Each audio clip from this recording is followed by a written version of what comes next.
पत्नी से माफी मांग। मैं माफी मांगू?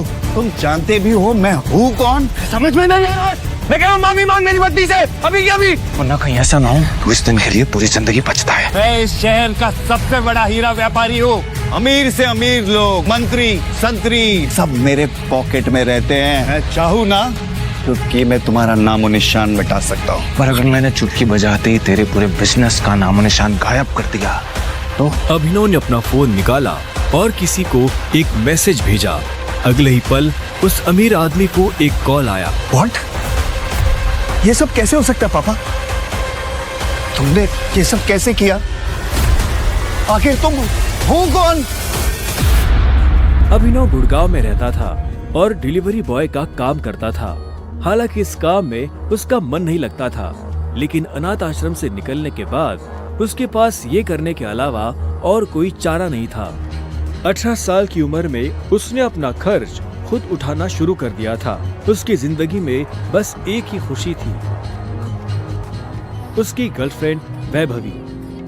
जब भी वो वैभवी को देखता तो अपने सारे दुख भूल जाता था और आज तो वैभवी का जन्मदिन था, इसलिए अभिनव जल्द से जल्द उससे मिलना चाहता था। अंकल ये केक कितने का है? 600 का है। और ये पेस्ट्री? वो 60 का है। एक दे दीजिए। असल में अभिनव और वैभवी ने ये तय किया था कि वो पैसे जोड़कर अपने लिए किराए का एक बड़ा घर लेंगे, इसलिए वो पैसे वेस्ट नहीं करना चाहते थे। Thank you. Thank you. कुछ देर के बाद जब वो वैभवी के घर के बाहर पहुंचा तो उसने देखा वहाँ काफी रंगीन लाइट्स जल रही थी और वहाँ से तेज म्यूजिक की आवाज आ रही थी।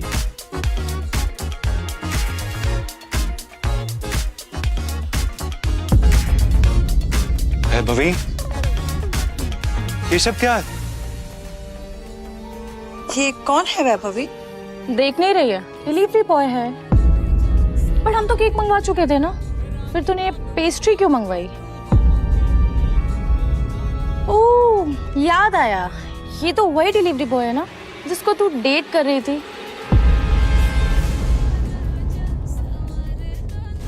ओह कम ऑन यार वैभवी, तेरा स्टैंडर्ड इतना गिर जाएगा मुझे नहीं पता था।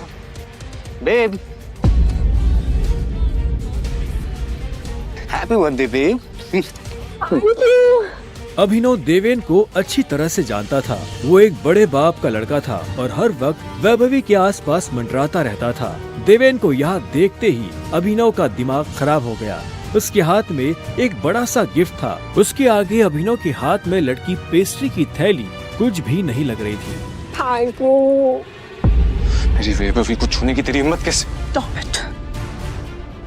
दोस्तों, तुम लोगों को मेरे ऊपर डाउट था ना, मेरे स्टैंडर्ड्स पर डाउट था। अब बताती हूँ मेरे स्टैंडर्ड्स क्या है। मैं तुमसे ब्रेकअप कर रही हूँ। What? और नहीं तो क्या, बेचारी कब तक तुझ जैसे गरीब के साथ ऐसी आधी पेस्ट्री खाती रहेगी। मत क्यों सुनो? गरीब तो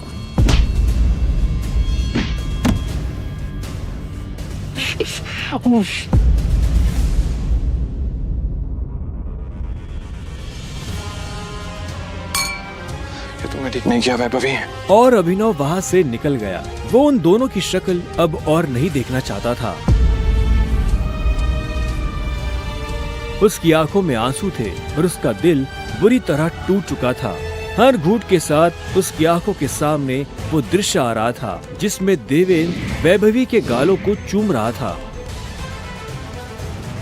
ये तुमने अच्छा नहीं किया वैभवी, तुमने बिल्कुल अच्छा नहीं किया। बहुत गलत किया तुमने मेरे साथ, बहुत गलत किया। अभिनव धोखे के नशे में डूबकर बेहोश हो चुका था, लेकिन उसके लिए ये रात यहाँ खत्म नहीं होने वाली थी। उधर जब अभिनव सड़क पर बेहोश हो गया था, तब इधर सनी सिंह अपनी गाड़ी में बैठा बेचैन हो रहा था। सनी सिंह की बहन अनन्या उसके गले का कांटा बन गई थी। सनी अपने दादा हरदेव पाल सिंह की नजर में आने के लिए और अनन्या को रास्ते से हटाने के लिए कुछ भी कर सकता था, और आज वो अपनी गाड़ी में अपने आदमियों के साथ निकल पड़ा था अपनी बहन को सबक सिखाने के लिए।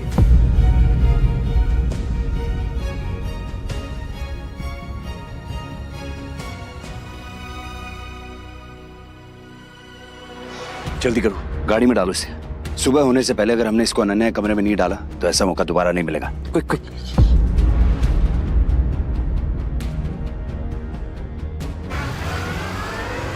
सनी के आदमी अभिनव को उठाकर सीधा रूम नंबर 409 में घुस गए। इसके कपड़े उतारो और बेड पे लिटाओ उसका। कपड़े उतारो इसका। उन्होंने अभिनव को बहुत आहिस्ते से उस बिस्तर पर लेटा दिया। वहाँ पहले से सनी की बहन अनन्या सोई हुई थी। सुबह जब अभिनव ने करवट बदली तो उसका हाथ एक नरम हाथ से टकरा गया। अभिनव की नींद टूटी और उसने देखा कि वो एक अनजान लड़की के बगल में लेटा हुआ था।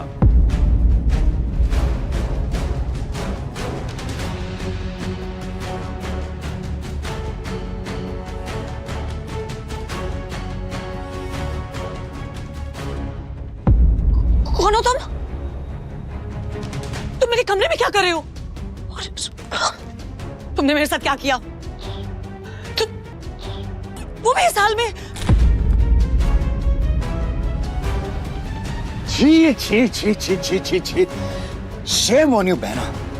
मुझे तो तुम्हारे पर हमेशा से डाउट था। कितनी बार मैंने दादाजी को समझाया, बोला, पर हर बार बोले मेरी अनन्या ऐसा नहीं कर सकती। लो कर दिया तुम्हारी अनन्या ने ऐसा। अब पता है दादाजी को उनकी पोती की ये चल रही है इनका से लाइव टेलीकास्ट दिखाने के लिए मैंने उन्हें यहाँ बुला लिया। भाई मुझे नहीं पता, भरोसा करिए। क्या हुआ, कैसे हुआ?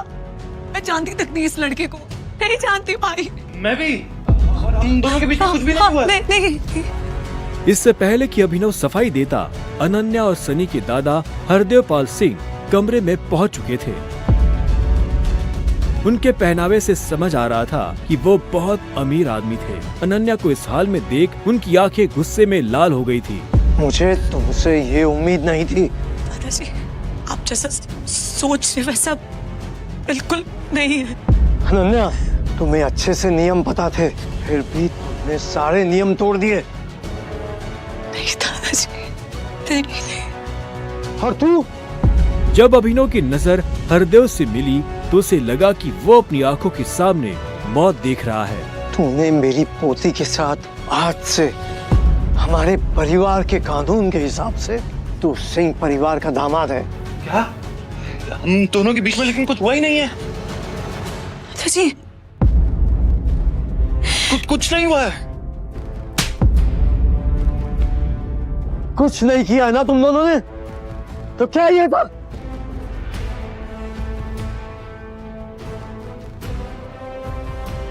इससे पहले कि अभिनव कुछ समझे, हरदेव के आदमियों ने उसे मारना शुरू कर दिया था। अभिनव हरदेव की उम्र का लिहाज कर रहा था, इसलिए उसने अपने आप को रोक लिया था। अनन्या, इसे हॉस्पिटल भेज देना ताकि शाम को अकरम की पार्टी में आने के लिए ठीक ठाक से तैयार हो जाए। और याद रखना, मुझे शाम को अकरम की पार्टी में ये तुम्हारे साथ जरूर नजर आना चाहिए।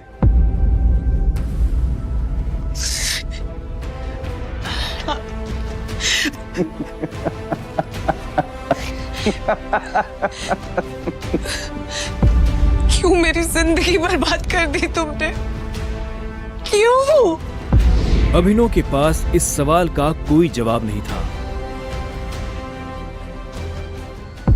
वहां जाकर अभिनव शाम को होने वाली पार्टी के लिए तैयार होने लगा। उसे हरदेव और उसके आदमियों का डर नहीं था। वो जानता था कि अनन्या पहले से काफी मुश्किल में थी और वो अपनी वजह से उसकी मुश्किलें और नहीं बढ़ाना चाहता था। अभिनव के पास ले देकर सिर्फ एक ब्लेजर था, वो भी उसके पापा का। वो जगह जगह से फटा और उधड़ा हुआ था, लेकिन जब अभिनव ने उसे पहना तो उसकी खूबसूरती ने ब्लेजर की सारी कमियां ढक दी। अभिनव का अंदाजा सही था। अनन्या का घर काफी बड़ा था। वो एक अमीर परिवार की लड़की थी। जितना अभिनव महीने का कमाता था, उतने की अनन्या ने सैंडल्स पहनी हुई थी। अनन्या की आंखों में दिख रहा था कि वो अभिनव से कितनी नफरत करती थी। अभिनव भी पार्टी में इतने बड़े लोगों के बीच जाने से घबरा रहा था। उसी घबराहट में उसने कब अपने पापा की अंगूठी को उंगली में गोल गोल घुमाना शुरू कर दिया, उसे पता ही नहीं चला।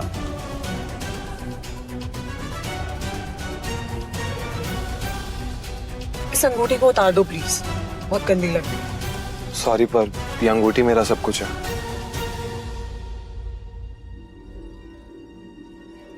अकरम का घर किले जैसा था, जिसके चारों तरफ बाउंसर्स बंदूकें लिए खड़े थे। जैसे ही अनन्या और अभिनव अंदर आए तो इतने में उसकी नजर देवेन से टकरा गई। कौन है? तू यहाँ क्या कर रहा है साले? It's my husband. अनन्या पागल हो गई हो तुम? इस सड़क छाप में ऐसा क्या देख लिया?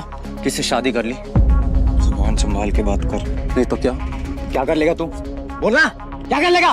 देवेन भी तैश में आ गया। अभिनव उसके ऊपर हाथ उठाने ही वाला था। इतने में उन दोनों का झगड़ा देख पार्टी का ऑर्गेनाइजर अकरम वहाँ पहुँच चुका था। क्या हो रहा है यहाँ?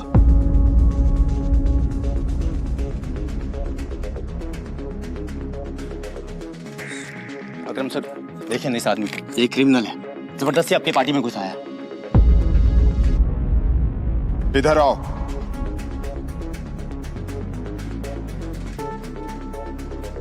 कौन हो तुम और यहाँ कैसे आए? एक्चुअली ये मेरे पति है। अकरम को अनन्या की बात पर विश्वास नहीं हुआ। तुम इस पार्टी में इनवाइटेड नहीं हो। इससे पहले कि मैं पुलिस को बुलाऊं, चले जाओ यहाँ से। Thank you Akram sir.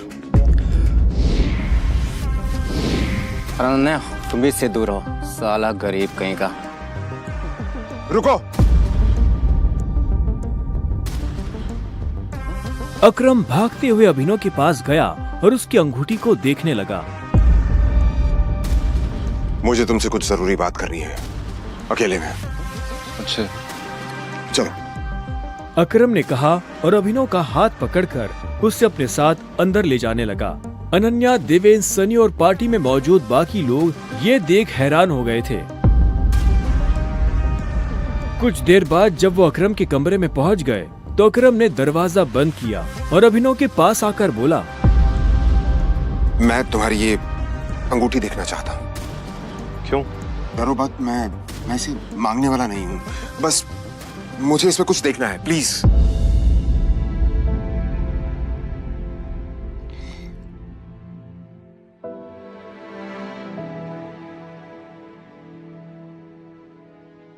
Tiger?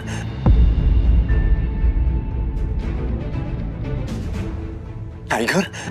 अभिनव ने अकरम के मुंह से ये शब्द सुना तो वो हैरान हो गया। उसे अचानक से अपने पिता के वो आखिरी शब्द याद आ गए जो उन्होंने अभिनव से विदा लेते हुए कह दिए थे।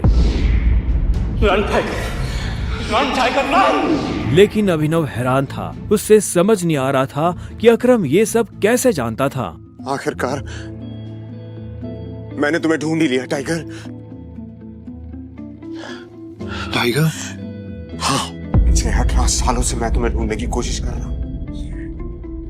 तुम हमारे टाइगर हो, हमारी हजारों करोड़ों की एम्पायर के वारिस, जिसे हम 3 दोस्तों ने मिलकर शुरू किया था।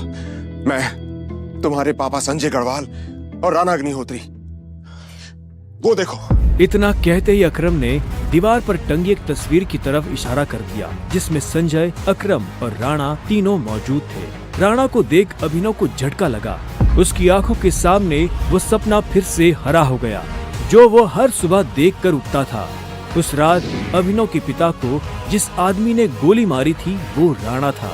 अभिनव की जिंदगी रातों रात पलट चुकी थी। उसके साथ जो हुआ उस पर उसे अभी तक यकीन नहीं हो रहा था।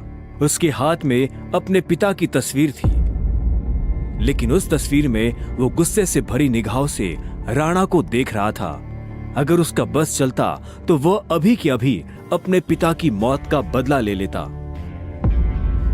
मैं तुमसे पूछना ही भूल गया, इतने सालों तक तुम थे कहाँ थे तुम? पापा के जाने के बाद मैं एक अनाथ आश्रम में पला बढ़ा। कई सालों के बाद वहां से निकला, काम करने लगा ताकि पढ़ाई के लिए पैसे जोड़ सकूं। लेकिन इस दौरान आप लोगों ने मुझे ढूंढा क्यों नहीं? टाइगर, ऐसा नहीं है कि मैंने तुम्हें ढूंढने की कोशिश नहीं की। जैसे कि मैंने तुम्हें बताया कि तुम्हारे पापा के जाने के बाद माफिया वर्ल्ड में अफरा तफरी मच गई थी। हम उसे भी संभाल रहे थे और तुम्हें भी ढूंढने की कोशिश कर रहे थे, लेकिन वक्त के साथ साथ तुम्हारा चेहरा भी बदल रहा था, इसलिए तुम्हें ढूंढने में बहुत मुश्किल हो रही थी। फिलहाल अब तुम मिल गए हो। अब तुम्हें देखकर मोंटी और बाकी सब लोग बहुत खुश होंगे। मोंटी का नाम सुनते ही अभिनव को गुस्सा आ गया था। मोंटी एक गद्दार का बेटा था। अभिनव ना तो उस गद्दार के बेटे से मिलना चाहता था और ना ही बात करना चाहता था। लेकिन पापा ने तो मुझे कभी इस माफिया ग्रुप के बारे में कुछ बताया ही नहीं। वो चाहते तो मुझे बता भी सकते थे। तब तुम बहुत छोटे थे, शायद इसीलिए संजय ने तुम्हें इन सब चीजों से दूर रखा। लेकिन मेरा यकीन मानो, मैंने तुम्हें ढूंढने की बहुत कोशिश की। अब तुम मिल गए हो तो मुरझाया हुआ द माफिया किंग फिर से जिंदा हो जाएगा। चीयर्स। अभिनव के मन में कई सारे सवाल उठ रहे थे। उसे समझ नहीं आ रहा था कि राणा का राज अकरम और बाकी लोगों को पता क्यों नहीं चला।